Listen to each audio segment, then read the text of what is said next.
Here's how to understand centripetal acceleration in physics. The next step is to draw the direction of the acceleration, which, since it points towards the center of the circle, is directly up, and will have a value of v squared over r, where v is our 32 meters per second at the bottom. Now all we have to do is write out our sum of the forces as equal to the mass times acceleration, plug in the numbers, and after doing a little algebra, we will get the normal force is equal to 4,880 newtons.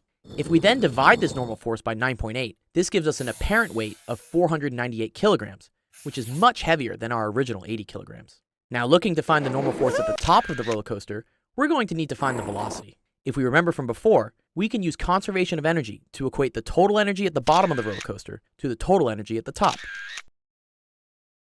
This means that some of our kinetic energy from the bottom will be converted to potential energy when it reaches the top.